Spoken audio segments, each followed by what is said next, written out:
بسم الله الرحمن الرحيم. الحمد لله كفى وسلام على عباده الذين اصطفى. أما بعد فأعوذ بالله من الشيطان الرجيم. بسم الله الرحمن الرحيم. ولله على الناس حج البيت من استطاع إليه سبيلا ومن كفر فإن الله غني عن العالمين. وقال رسول الله صلى الله عليه وسلم: الحج المبرور ليس له جزاء إلا الجنة او كما قال النبي صلی اللہ علیہ وسلم. قابل احترام دینی بھائی عزیزو، آج ماہ ذی قعدہ کی 16 تاریخ ہے اور ماہ ذی قعدہ کی یہ تیسری جمعہ ہے، اور یہ وہ مبارک ایام چل رہے ہیں کہ ان دنوں میں حجاج کرام کے قافلے دیار حرم کو روانہ ہو رہے ہیں. میں مناسب سمجھتا ہوں کہ آج حج بیت اللہ کے تعلق سے اور کعبۃ اللہ کی عظمت و اہمیت کے اعتبار سے کچھ باتیں پیش کروں تاکہ ہمارے بھی دل میں حج کا ذوق اور شوق پیدا ہو.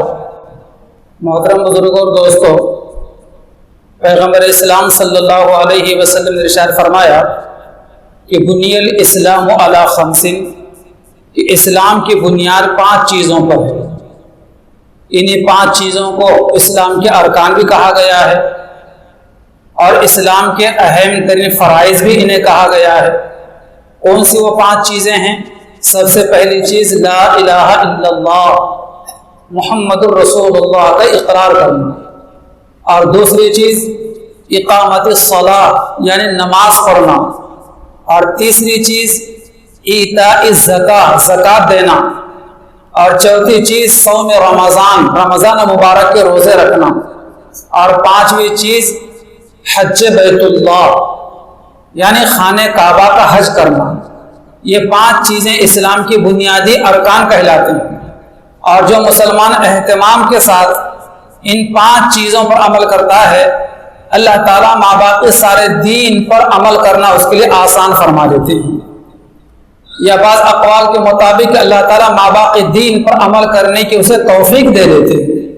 اس لیے ہم صاحب ایمان ہیں تو ہمیں چاہیے کہ اہتمام سے نماز بھی پڑھنے والے بنیں. الحمدللہ ہم نماز پڑھتے ہیں تو سال میں 1 مرتبہ زکوٰۃ بھی اہتمام سے دیں. رمضان کا مہینہ آتا ہے تو اہتمام سے رمضان کا روزہ بھی رکھیں. اللہ نے مال و دولت اور صحت و عافیت سے نوازا ہے تو حج بیت اللہ کی سعادت بھی حاصل کریں. اللہ تعالیٰ ماں باپ کے سارے دین پر عمل کرنے کے توفیق بھی عطا فرمائیں گے اور ماں باپ کے سارے دین پر عمل کرنا آسان بھی فرما دیں گے. اتنی بڑی چیز ہے حج کرنا.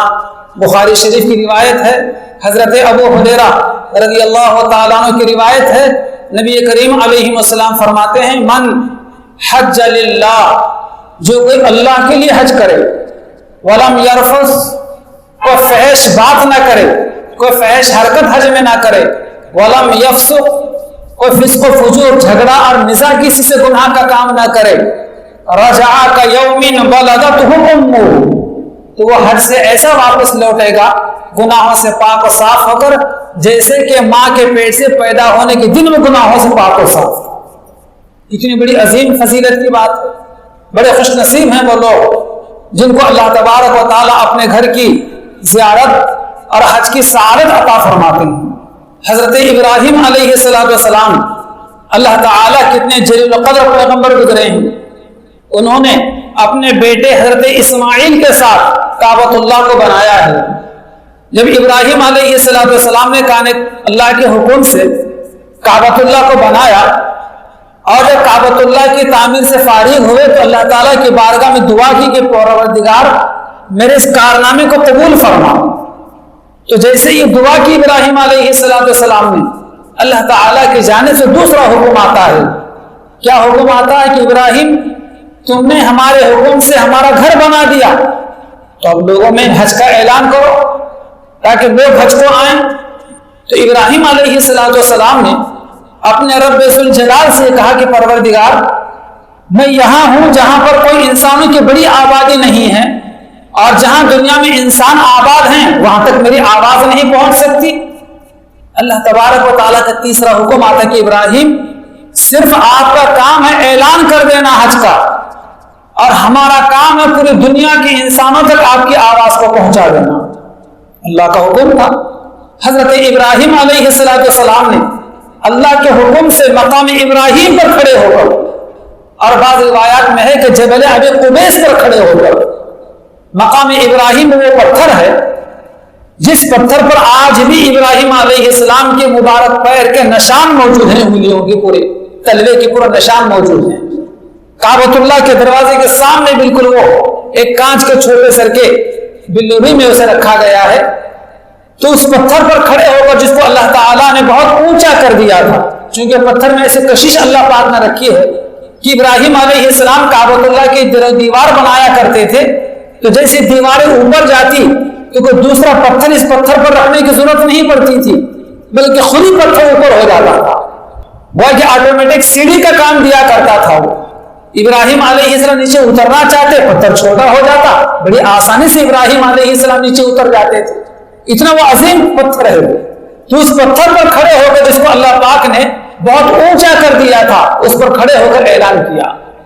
اور بعض روایات میں ہے کہ جبل ابی قبیس، یہ بالکل صفا پہاڑی جہاں پر ہے، جہاں سے حج اور عمرہ کرنے والے سعی کے دوران جہاں سے اپنے سعی شروع کرتے ہیں، صفا پہاڑی پر پہنچ کر پیچھے مڑ کر اگر دیکھیں گے تو جبل ابی قبیس نظر آتا ہے، جہاں پر آج شاہی مہمان خانہ بنا ہوا ہے۔ جبل ابی قبیس، اس پہاڑ پر کھڑے ہو کر ابراہیم علیہ السلام نے اعلان کیا۔ کیا اعلان کیا؟ اے لوگو، اللہ نے اپنا گھر بنایا ہے۔ یہ نہیں کہا کہ میں نے اللہ کا گھر بنایا ہے، یہ نہیں کہا۔ اس لیے کبھی بھی کسی نیک کام کی نسبت اپنی طرف کرنے کے بجائے اللہ کی طرف کرو، کہ اللہ نے مجھ سے یہ کام لے لیا ہے، اللہ نے مجھ سے یہ کام کروایا ہے۔ تو ابراہیم علیہ السلام نے اس کی نسبت اپنے طرف کرنا بھی مناسب نہیں سمجھا، بلکہ یہ کہا کہ لوگوں، اللہ نے اپنا گھر بنوایا ہے اور اللہ نے اپنے گھر کا حج فرض کیا ہے، تم اس پر عمل کرو۔ ابراہیم علیہ السلام دائیں اعلان کیا، اپنے دونوں ہاتھ اپنے کانوں سے لگا کر، تاکہ آواز اونچی ہو جائے، سیدھی جانب، بائیں جانب، مشرق کی جانب، شرقاً و غرباً، ہر طرف سے ابراہیم علیہ السلام نے کئی مرتبہ اعلان کیا کہ لوگوں، اللہ نے اپنا گھر بنایا ہے اور اپنے گھر کا حج فرض کیا ہے، لہذا تم اس پر عمل کرو۔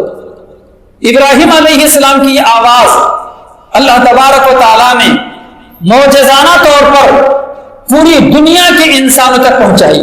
اس زمانے میں جہاں جہاں تک انسان آباد تھے، وہاں وہاں تک یہ آواز پہنچی، اور صرف زندوں ہی تک نہیں بلکہ آئندہ قیامت تک جتنے لوگ دنیا میں آنے والے تھے، ان تمام لوگوں کے روحوں تک اللہ تعالیٰ نے یہ آواز پہنچائی ہے۔ اور جتنے لوگوں نے اور جتنے روحوں نے ابراہیم علیہ السلام کے اس اعلان کو، حج کے اعلان کو سنا ہے، اتنی مرتبہ ان لوگوں نے لبیک کہا ہے، اور جس نے جتنی مرتبہ لبیک کہا ہے، زندگی میں اتنی مرتبہ اسے حج اور عمرہ ضرور نصیب ہوگا۔ بڑے بڑے لوگ اپنے پاس دنیا کی دولت رکھنے والے حج نہیں کر سکے، کروڑوں روپے کی مالیت رکھنے والے حج نہیں کر سکے، دنیا سے چلے گئے۔ معلوم ہوا کہ انہوں نے ابراہیم علیہ السلام کی اس آواز پر لبیک نہیں کہا، اللہ نے توفیق نہیں دی، اور وہ حج سے محروم دنیا سے چلے گئے۔ تو حج بڑی اونچی عبادت ہے، اور حج کرنے والا بڑا سعادت مند بندہ ہے۔ حدیث مبارکہ میں ہے کہ حج کرنے والا اللہ کا مہمان ہے، جیسے علم دین حاصل کرنے والا رسول اللہ کا مہمان ہے، اور حج کرنے والا اللہ کا مہمان ہے۔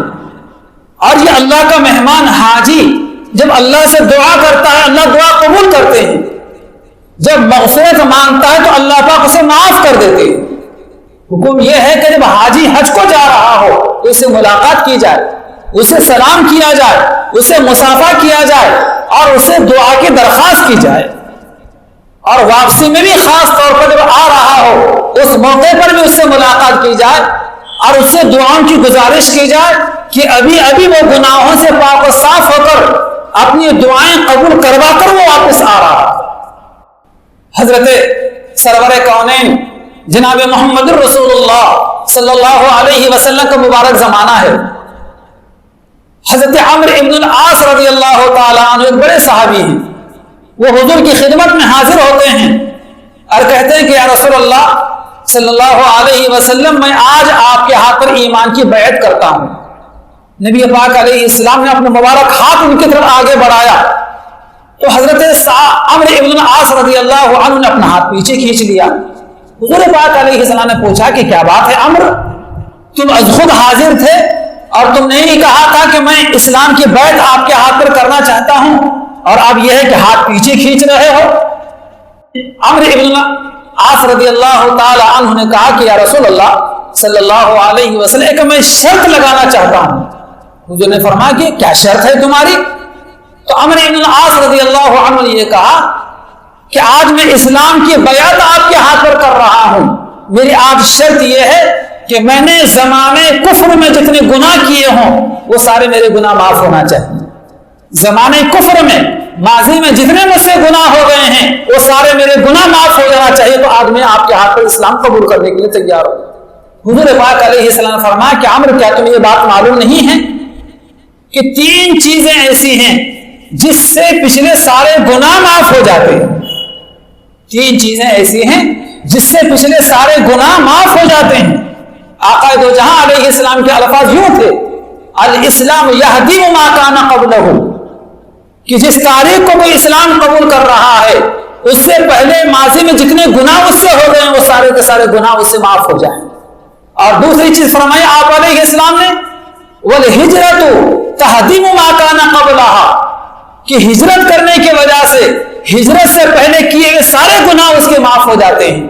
اور تیسری چیز فرمائی آقا دو جہاں علیہ السلام نے والحج یہدم ما کان قبلہا، کہ حج کرنے کی وجہ سے حج سے پہلے جتنے گناہ اس سے ہو گئے وہ سارے گناہ اس کے معاف ہو جاتے ہیں۔ دیکھا آپ نے کتنی بڑی چیز ہے۔ اللہ تعالیٰ سے دعا ہے کہ اللہ پاک ہم سب کو اپنے زندگی میں ہمیں بار بار حج اور عمرے کی سعادت سے مالا مال کرے۔ پیغمبر اسلام علیہ السلام کا فرمان ہے کہ جو مسلمان حج کو جاتا ہے یا عمرے کو جاتا ہے تو جنت کی 2 چیزوں کو اپنے سر کی آنکھوں سے دیکھ کر آتا ہے۔ جو مسلمان حج کو جاتا ہے یا عمرے کو جاتا ہے تو وہ جنت کی 2 چیزوں کو اپنے سر کی آنکھوں سے دیکھ کر آتا ہے، اور یہ 2 چیزیں ایسی ہیں میدان محشر میں بھی ہوں گی۔ کون سی 2 چیزیں ہیں وہ؟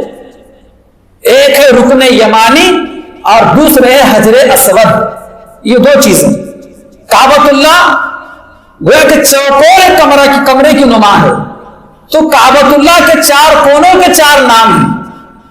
کعبۃ اللہ کے دروازے کی طرف منہ کر کے اگر آپ کھڑے ہوں گے تو سیدھے ہاتھ کی طرف جو کونا ہے کعبۃ اللہ کا اسے رکن شامی کہا جاتا ہے، اور جب حتیم کا چکر لگا کر اس طرف آئیں گے تو آپ کے بائیں ہاتھ کی طرف جو کعبۃ اللہ کا کونا ہوگا اسے رکن عراقی کہا جاتا ہے، اور پھر جب آگے بڑھیں گے آگے بڑھنے کے پھر آپ کے بائیں ہاتھ کی طرف جو آخری کونا آئے گا کعبۃ اللہ کا وہ رکن یمانی کہلائے گا، اور پھر اور آگے بڑھیں گے حجر اسود کی طرف تو کعبۃ اللہ کے جس کونے کے اندر حجر اسود ہے اسے رکن حجر اسود کہا جاتا ہے۔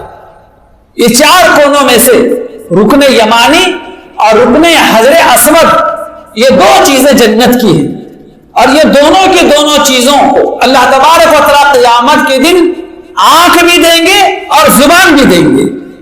اس لیے ہمیں چاہیے، ہمیں کا مراد اللہ ہم میں سے ہر ایک کو موقع عطا فرمائے، جو لوگ حج یا عمرے کو جا رہے ہیں خوب توجہ اور دھیان سے ان 2 چیزوں پر توجہ نگاہ ڈالنا چاہیے۔ یہ جنت کی 2 چیزیں ہیں، میں آج ان کو نگاہ بھر کے دیکھوں تاکہ قیامت کے دن یہ 2 چیزیں نگاہ بھر کر مجھے دیکھ کر ڈھونڈ کر نکال سکیں۔ حدیث مبارکہ میں ہے کہ قیامت کے دن جن جن لوگوں نے ان 2 چیزوں کو دیکھا ہوگا یہ 2 چیزیں اپنی نگاہوں سے اپنے دیکھنے والے کو ڈھونڈیں گی، اور اللہ تعالیٰ کے بارگاہ میں گواہی دیں گے کہ پروردگار یہ وہ بندہ ہے جس نے ہمیں دیکھا تھا، ہمارا لمس کیا تھا، ہمیں چھوا تھا یا ہمیں بوسہ دیا تھا، پروردگار اس کے حق میں ہماری سفارش قبول فرما۔ تو یہ 2 چیزوں کو دیکھنے کا بھی خاص طور پر اہتمام کرنا چاہیے۔ جنت کی 2 چیزیں ہیں۔ نبی کریم صلی اللہ تعالی علیہ وسلم نے بڑی اہمیت اور بڑی فضیلت حج اور عمرے کی بیان فرمائی ہے، یہاں تک کہ فرمایا آپ علیہ السلام نے کہ حج اور عمرے کو ساتھ میں کرو، اور بعض جگہ پر یوں لکھا ہوا ہے کہ پے در پے حج اور عمرہ کرو، کہ یہ دو چیزیں حج اور عمرہ ایسی چیزیں ہیں، ان دو چیزوں کی وجہ سے، حج اور عمرے کی وجہ سے دو چیزیں ختم ہو جاتی ہیں، دو چیزیں ختم ہو جاتی ہیں، یعنی دو چیزیں اس سے دور ہو جاتی ہیں۔ کون سی دو چیزیں دور ہو جاتی ہیں؟ ایک تو یہ ہے کہ یہ گناہوں سے پاک و صاف ہو جاتا ہے، اور دوسرے یہ ہے کہ فقر اور غربت اس سے دور ہو جاتی ہے۔ حج اور عمرہ کرنے کی وجہ سے ایک تو یہ گناہوں سے پاک ہو جاتا ہے، اور دوسرے یہ ہے کہ وہ غربت سے اور فقر و فاقے سے دور ہو جاتا ہے۔ آپ نے کبھی نہیں سنا ہوگا، اور میں نے بھی کبھی نہیں سنا ہے، خدا کرے کہ آئندہ بھی کبھی کوئی یہ بات نہیں سن سکے گا کہ کوئی آدمی حج کو جانے کی وجہ سے یا کوئی آدمی عمرے کو جا کے آنے کی وجہ سے کنگال ہو گیا، یا غریب ہو گیا، یا محتاج ہو گیا، یا بھیک مانگتا پھر رہا، کبھی آپ نے سنا نہیں ہوگا، اور انشاءاللہ قیامت تک یہ خبر کوئی نہیں سنے گا۔ اللہ کے نبی کا فرمان ہے، حج اور عمرہ کرنے والا غربت سے، فقر و فاقے سے دور ہو جاتا ہے، کبھی غریب نہیں ہوتا اور کبھی زندگی میں اس کا فقر و فاقہ نہیں آتا، اور گناہ بھی اس سے دور ہو جاتے، مطلب ہے گناہ بھی اس سے ختم ہو جاتے۔ ہاں آپ نے یہ بات سنی ہوگی، کوئی آدمی اپنا گھر بنانے کی وجہ سے غریب ہو گیا، آج محتاج ہو گیا، آج دوسروں سے بھیک مانگنے پر مجبور ہو گیا، کوئی آدمی اپنے بچوں کی شادی کرنے میں فقیر ہو گیا، مقروض ہو گیا، بڑا قرضہ ہو گیا، آج پریشان ہو رہی ہے۔ آپ سنیں گے خبر، اور سن چکے ہوں گے، آئندہ بھی سننے میں آئے گی، لیکن یہ خبر کبھی نہیں سنی گئی اور آئندہ بھی نہیں سنی جائے گی کہ کوئی آدمی حج کرنے کے بعد یا عمرہ کرنے کے بعد غریب ہو گیا یا فقر و فاقہ اس کی زندگی میں آنے لگا، کبھی ایسا نہیں ہوگا۔ اس لیے اللہ پاک موقع دے دے تو محترم بزرگوں اور دوستوں، ضرور حج بھی کرنا چاہیے اور عمرہ بھی کرنا چاہیے، اور یہ نہیں کہ ایک عمرہ کر کے فارغ ہو گئے اور زندگی میں کوئی عمرہ کرنے کو تیار نہیں ہے۔ اللہ پاک لاکھوں کروڑوں روپے عطا فرما رہے ہیں، ایک مرتبہ عمرہ کرے دوسری مرتبہ کرنے کو تیار نہیں ہے۔ اللہ نے موقع دے، توفیق دے، جہاں پر حقوق العباد ادا کرنا چاہیے، اپنے بہن بھائیوں کے اور اپنے رشتہ داروں کی مالی مدد جہاں پر کرنا چاہیے، وہیں پر ساتھ ہی ساتھ کثرت کے ساتھ عمرے بھی کرنا چاہیے اور حج بھی کرنا چاہیے۔ اگرچہ کہ زندگی میں ایک مرتبہ حج کرنے کی وجہ سے حج کا فریضہ ادا ہو جاتا ہے، لیکن اس فضیلت کو حاصل کرنے کے لیے بار بار جانا پڑے گا۔ پیغمبر اسلام صلی اللہ علیہ وسلم نے زندگی میں 4 عمرے کیے ہیں اور ایک مرتبہ آپ نے حج فرمایا ہے۔ حضور پاک علیہ السلام 13 سال تک مکہ مکرمہ میں رہے، حج فرض نہیں تھا، اس لیے کہ ان 13 سالوں کے زمانے میں لوگ حج کرتے تھے، مشرکین بھی کرتے تھے، یہود بھی کرتے تھے، اور کفار بھی حج کیا کرتے تھے، لیکن اپنے اپنے غلط رسم و رواجات کے مطابق حج کیا کرتے تھے، اور وہ زمانے جاہلیت میں برہنہ ہو کر، ننگے ہو کر کعبۃ اللہ کا طواف کیا کرتے تھے، یعنی ان کپڑوں کے اوپر کعبۃ اللہ کا طواف مناسب نہیں سمجھتے تھے۔ اللہ کے نبی کیسے ان کے ساتھ میں حج کرتے؟ اس لیے آپ علیہ السلام نے ان لوگوں کے ساتھ میں ان 13 سالہ زمانے میں آپ نے مکی دور میں حج ان کے ساتھ میں نہیں کیا۔ جب آپ ہجرت کر کے مدینہ منورہ تشریف لائے ہیں تو مدینہ منورہ آنے کے بعد آپ نے تو عمرہ کیا ہے، 4 مرتبہ عمرہ کیا ہے آپ نے، اور عمرے کے لیے کوئی دن، کوئی مہینہ، کوئی وقت طے نہیں ہے، جب چاہے، جس وقت چاہے، جس مہینے میں چاہے، جس تاریخ کو چاہے، رات میں، دن میں، صبح شام، جب چاہے عمرہ کر سکتے ہیں، لیکن حج کرنے کے لیے ذی الحجہ کا مہینہ ہونا ضروری ہے، اور 8 ذی الحجہ سے لے کر 13 ذی الحجہ تک یہ 5 دن ہونا ضروری ہے۔ سال میں صرف ذی الحجہ کے مہینے میں 8 ذی الحجہ سے 13 ذی الحجہ تک ان 5 ہی دنوں میں حج ہوتا ہے۔ جب نبی کریم صلی اللہ علیہ وسلم ہجرت کر کے مدینہ منورہ چلے گئے ہیں اور وہاں جانے کے بعد بھی 8 سال تک حج فرض نہیں ہوا، اس لیے آپ علیہ السلام نے ہجرت کے بعد بھی 8 سال تک حج نہیں کیا۔ اسلام آنے کے بعد آپ علیہ السلام کی زندگی کے 21 سال جس میں حج فرض نہیں تھا، اس لیے آپ نے بھی حج نہیں کیا۔ جب سن 9 ہجری کا سال آیا، یعنی آپ علیہ السلام کی اسلام کے 22ویں سال جب آپ داخل ہوئے تو حضرت جبرائیل علیہ السلام آ کر آپ علیہ السلام کو اللہ کے پیغام قرآن مجید کی آیت سناتے ہیں، وَلِلَّهِ عَلَى النَّاسِ حِجُّ الْبَيْتِ مَنِ اسْتَطَاعَ إِلَيْهِ سَبِيلًا، وَمَنْ كَفَرَ فَإِنَّ اللَّهَ غَنِيٌّ عَنِ الْعَالَمِينَ۔ اس آیت مبارکہ میں حج کی فرضیت بتلائی گئی ہے کہ اللہ تبارک و تعالیٰ نے اپنے گھر کا حج فرض کیا ہے لوگوں کے اوپر۔ تو نبی کریم صلی اللہ علیہ وسلم نے اس آیت مبارکہ کے نازل ہونے کے بعد حضرات صحابہ کے بڑے مجمع میں ایک مرتبہ آپ نے خطاب فرمایا اور لوگوں کو بتلایا کہ لوگوں، اللہ پاک نے اپنے گھر کا، کعبے کا حج فرض کیا ہے۔ اس مجمع میں ایک صاحب کھڑے ہوتے ہیں اور کھڑے ہونے کے بعد یہ کہتے ہیں کہ یا رسول اللہ صلی اللہ علیہ وسلم، کیا ہر سال حج کرنا فرض ہے؟ حضور خاموش ہو جاتے ہیں۔ پھر تھوڑی دیر کے بعد وہی صاحب کھڑے ہوتے ہیں اور پھر دوسری مرتبہ سوال کرتے ہیں کہ یا رسول اللہ صلی اللہ علیہ وسلم، کیا حج ہر سال کرنا فرض ہے؟ حضور خاموش ہو جاتے ہیں۔ پھر تھوڑی دیر کے بعد وہی صاحب کھڑے ہوتے ہیں اور پوچھتے ہیں کہ یا رسول اللہ صلی اللہ علیہ وسلم، کیا ہر سال حج کرنا فرض ہے؟ آپ علیہ السلام خاموش ہو جاتے ہیں۔ تھوڑی دیر خاموشی اختیار کرنے کے بعد آپ علیہ السلام جواب دیتے ہیں کہ لوگوں، اگر ان کے پوچھنے پر میں اگر ہاں کہہ دیتا تو تم میں سے ہر ایک پر ہر سال حج کرنا ضروری ہو جاتا، اور تم میں سے ہر مسلمان ہر سال حج کرنے کی طاقت اور گنجائش نہیں پا سکتا تھا، تمہارے دقت پیدا ہو جاتی، مشکل میں پڑ جاتے، زحمت ہوتی۔ اس لیے زیادہ سوالات مت کیا کرو۔ پچھلی امتیں بہت زیادہ سوالات کرنے کی وجہ سے بہت ساری پچھلی امتیں ہلاک و برباد کر دی گئی۔ تو میں جہاں جس چیز کا حکم دوں تو اس پر عمل کرو، اور میں جہاں خاموشی اختیار کروں تو آپ بھی خاموش رہو۔ نبی کریم علیہ السلام نے یہ پیغام سنایا۔